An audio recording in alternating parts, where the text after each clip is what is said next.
Entonces, en la circulación menor sale del ventrículo derecho, este es el ventrículo derecho, sangre venosa, va, se oxigena en los pulmones, por eso está aquí sangre venosa, se oxigena y se convierte en sangre arterial y vuelve a la aurícula izquierda. Por lo tanto, la circulación menor comienza en el ventrículo derecho, va a los pulmones, oxigena la sangre y luego regresa hacia la aurícula izquierda. Ese es. ¿Cuál es la finalidad de la circulación menor? ¿Qué importancia tiene? Es para que la sangre desoxigenada, sangre venosa, se oxigene y vuelva a entrar a la circulación. Y hemos hablado de ciclo cardíaco, así que ya saben. Y la circulación mayor, esta, ¿no es cierto? ¿No? Es la que sale del ventrículo izquierdo por la aorta, va a todo el cuerpo, hasta donde hemos hablado ayer, la microcirculación, y cuando ya ha terminado, vuelve por las venas a la aurícula derecha. Entonces, la circulación mayor comienza en el ventrículo izquierdo y termina en la aurícula derecha. ¿Cuál es? ¿Para qué es esta circulación mayor? ¿Cuál es el fin? ¿Qué hace? Pues lleva todos los nutrientes que tienen para cumplir muchas de las funciones, entre ellas la respiratoria, la nutritiva, la de excreción, el equilibrio, todo eso, pues el medio interno, ¿no? Eso es.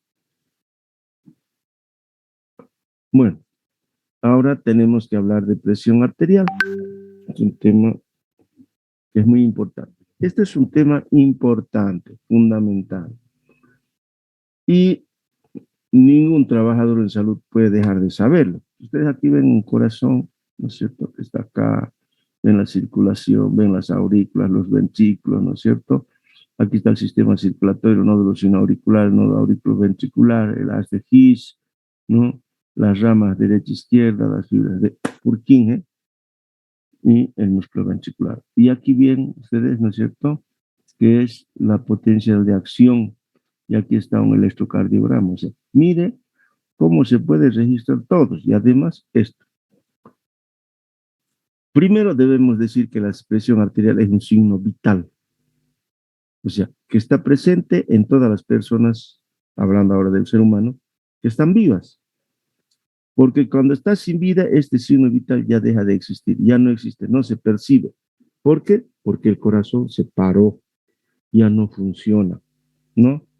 Entonces, como concepto, se puede decir que es la tensión, ¿no es cierto?, que ejerce la sangre contra la pared de las arterias del organismo por la contracción del ventrículo izquierdo, porque él es el que manda la sangre a la circulación mayor, ¿no? Esta sangre que choca en las paredes es forzada a salir del ventrículo izquierdo y pasa por las arterias, las arteriolas, los capilares, ¿no? Donde termina la circulación arterial y luego vuelve. ¿Qué hace? Aporta oxígeno, nutrientes. Eso es lo que ustedes tienen que saber. Fundamental. No hay presión arterial en las venas. Hay expresión venosa, por si acaso. Alguien me pregunta, ¿y qué es de la presión venosa? No, no es. Bueno, ¿cuáles son los elementos médicos que uno necesita para tomar una presión arterial? Ustedes ya, perdón, si es que lograríamos hacer la práctica, ojalá podamos. Ojalá esto se regularice. Este es un tensiómetro aneroide con aire, ¿no es cierto? ¿Qué tiene? Este es el manómetro que marca los valores de la presión. Este es el manguito insuflable, ¿no? Esta es la perilla con la que se influye, tiene una válvula de regulación. Y obviamente el fonendo que va a los oídos, ¿no es cierto? Porque esto hay que poner en la arteria. Mira, entonces aquí está, ¿ya? Entonces, ¿qué hace? ¿Cuáles son los componentes de la presión arterial? Así como hemos hablado en el ciclo cardíaco de sístole y diástole, también aquí hay una presión arterial sistólica o máxima. Presión arterial sistólica o máxima que corresponde a la sístole del ventrículo izquierdo. No hay otra presión arterial diastólica o mínima. Ustedes van a escuchar. Es la presión arterial mínima que corresponde a la diástole del ventrículo izquierdo. Creo que con eso está claro. El concepto es claro para que ustedes lo entiendan. Es un tema corto esta situación, ¿no? Y aquí está un poco para ver el aparato circulatorio, el corazón, cómo van las arterias, cómo van, terminan. Y cuando termina viene este sistema de la rama venosa, ¿no? Entonces todo vuelve al corazón. La vena cava inferior, la vena cava superior, todo vuelve, ¿no? El aparato circulatorio arterial y venoso. Entonces, esto es lo que ustedes tienen que saber. ¿De qué depende la resistencia periférica con relación a los vasos? Y esto está relacionada porque también de esto depende la presión arterial, ¿no? Hay una resistencia con relación a la pared. Entonces, esta está relacionada con la elasticidad de las paredes de las arterias y el diámetro, o sea, la luz de los vasos sanguíneos. ¿Y depende de qué? Primero, la presión depende de la fuerza contráctil del ventrículo izquierdo, porque tiene que contraerse bien, de la resistencia de los vasos arteriales y obviamente de la elasticidad de las paredes arteriales. Cuando ustedes leen este temita de elasticidad, ¿qué significa? Que el ser humano, como cualquier objeto animal, tiene una edad, un ciclo vital. Crece, nace, crece, se desarrolla, envejece. Por eso que este componente de la presión arterial en las personas de la tercera edad, esta elasticidad está disminuida. Y al estar disminuida, la presión arterial sube. Por eso las personas mayores en la gran mayoría son hipertensas. Porque el ventrículo para mandar un determinado volumen, el ventrículo izquierdo para mandar un determinado volumen de sangre ante unas arterias con una pared más rígida, tiene que hacer más fuerza, tiene que aumentar su presión. Por lo tanto, la presión arterial está aumentada, ¿no? Entonces, esto es fundamental. Y obviamente también depende. Si yo tengo una insuficiencia ventricular donde el ventrículo izquierdo se cansa y está dilatado, ¿no? Por ejemplo, en las personas, nuestros los chagásicos, con el ventrículo izquierdo se agranda. Entonces, su fuerza de contracción disminuye, ya no tiene. Por lo tanto, esas personas son propensas a tener una presión arterial baja, ¿ya?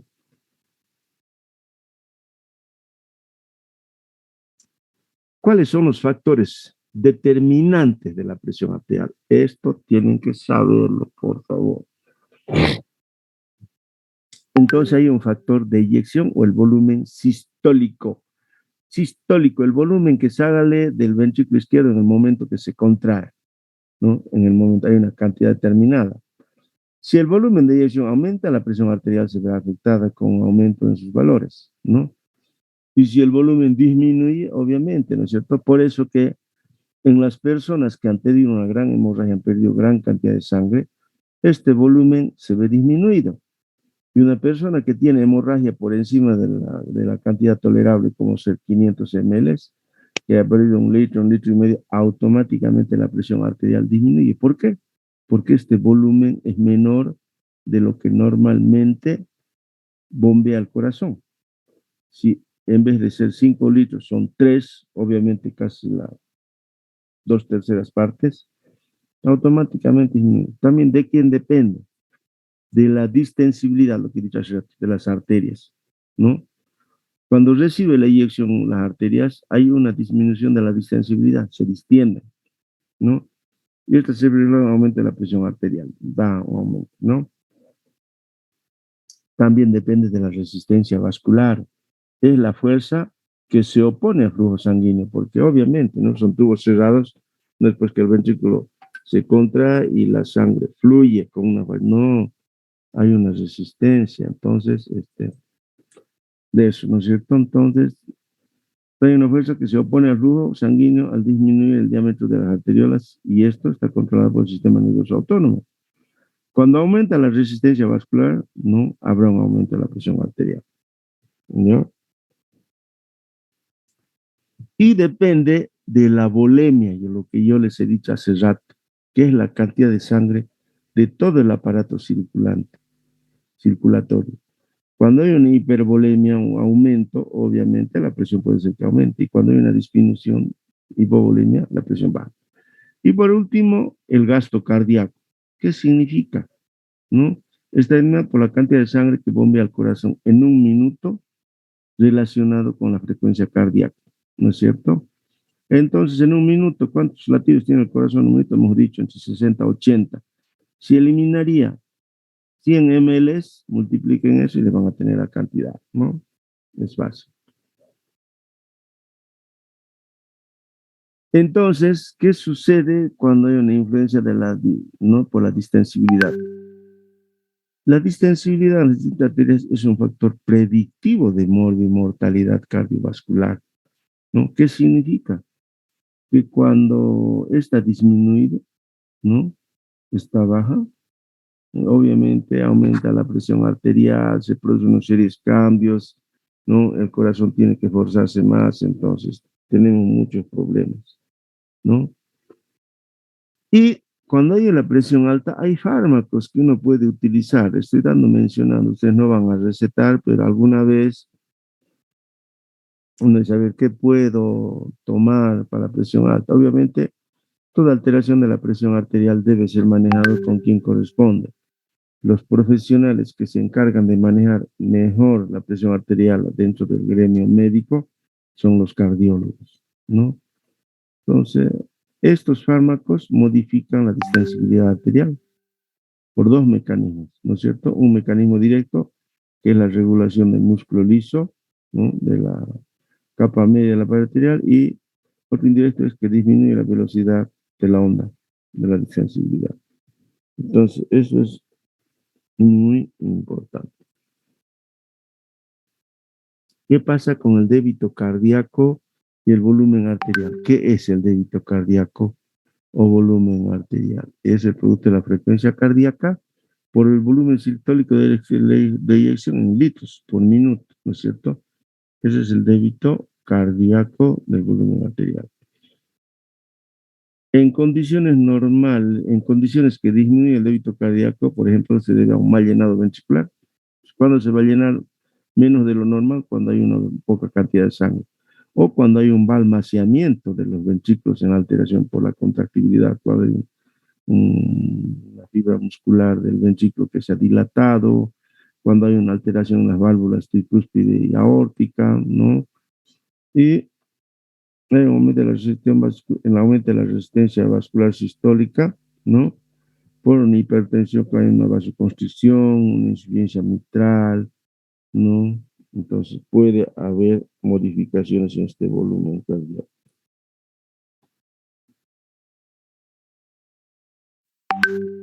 Condiciones en que hay un aumento del débito cardíaco. Por ejemplo, cuando hay un aumento de la demanda de oxígeno, por ejemplo, en el ejercicio, un partido de fútbol, cuando hay enfermedades hepáticas, cuando hay una patología de la tiroides en el embarazo, ansiedad, ¿no? Inflamación, en fin, todas estas. Y aquí vamos a aprender cómo se clasifica la presión arterial. Yo ya he dicho, presión arterial o sistólica normal debe ser de menos de 140 y más de 80, ¿no es cierto? Y la presión diastólica debe ser menos de 80, menos de 85, ¿ya? Presión alta, 130, 140, hasta ahí la máxima, ¿no? Y la otra hasta 90, ¿no? Cuando hay hipertensión, cuando la presión está elevada, la máxima puede estar entre 140 y 160, la mínima 90 a 100, y cuando ya es severa, ahí tienen una tabla que la van a ver ustedes, ¿no es cierto? 180, 200, siempre la mínima, ¿no? Entonces es una tabla para ver, aprender los valores. Esto es importante. ¿Cómo tienen que hacer el control de la presión arterial? La presión arterial sistólica corresponde, hemos dicho, al valor máximo de la presión arterial en la sístole. Y la diastólica corresponde al valor mínimo de la presión arterial cuando el corazón está en diástole o entre el latido cardíaco. Depende fundamentalmente esto de la resistencia vascular periférica, se refiere al efecto de distensibilidad de las arterias. El numerador siempre se pone la presión arterial máxima, y en el denominador la mínima, ¿no? Eso tienen que saber ustedes para poder informar. Esto es para que ustedes vean, este es el electro, no son buenos los digitales, pero aquí está. Numerador, la presión arterial máxima, denominador, la presión arterial mínima, ¿no? ¿Qué es importante? Cuando ustedes van a tomar la presión arterial a una persona, la persona debe tener un reposo no menor a 30 minutos, media hora, que se relaje, que se siente, que no esté ansiosa, ¿no?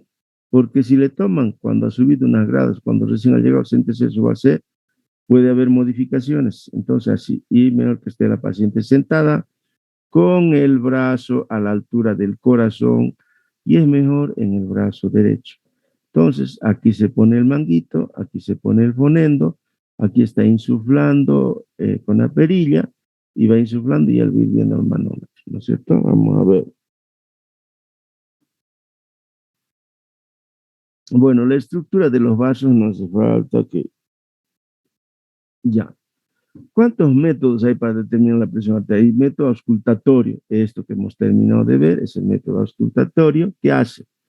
Primero, con ese método seleccionamos el vaso donde toma la presión, que generalmente es el derecho. Colocamos el manguito, hay que palpar la arteria humeral, hay que poner ahí encima de la arteria el fonendoscopio sobre la arteria, hay que cerrar la válvula de la perilla o de la perilla, y hay que insuflar el manguito hasta sobrepasar los valores normales de la máxima, observando en el manómetro y aunque se haya anulado el pulso arterial. Luego, con esa valvulita se suelta el aire cuidadosamente despacio hasta percibir el primer ruido.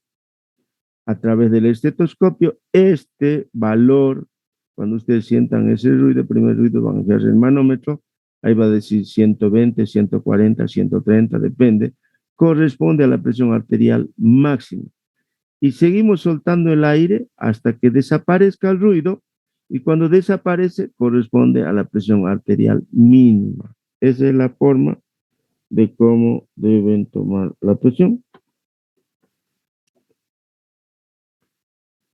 Hay otros métodos clínicos, que el método palpatorio, también selecciona el brazo, ubica la arteria, insufla, y la valoración de la presión, ¿no es cierto? ¿Cuáles son? ¿Cuál es la presión arterial normal? Hemos dicho que la máxima hasta 40 mililitros de mercurio, ¿no? Y la mínima, esto aquí está mal, y la mínima hasta 90 aquí, perdón. No es, esta es mínima, ya por favor. Diastólica o mínimo, o cualquier edad desde los 10 años. Por encima de estos valores, ¿no? Aumenta significativamente los riesgos de padecer enfermedades vasculares del cerebro, corazón y riñón. Es igual en hombres o en mujeres. El hombre generalmente tenemos un poquito la presión más elevada que las mujeres, pero después de la menopausia, las mujeres se hacen más hipertensas, ¿no?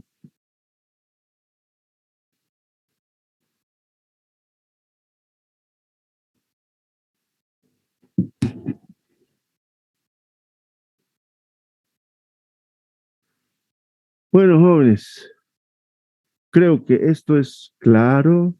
He tratado de explicarles de la mejor manera para que entiendan y puedan comprender. Esto es fundamental que ustedes sepan. Sencillo, no es nada difícil, creo que está bien práctico para que en algún momento ustedes puedan tomar la presión arterial. ¿De acuerdo? Bueno, jóvenes, ahora tengo una reunión, los voy a dejar porque tengo una reunioncita, un webinar. Nos vemos la semana que viene. Gracias. Hasta luego, doctor. Se cuida. Hasta luego, doctor. Hasta luego, doctor. Gracias. Muy bien, hasta luego.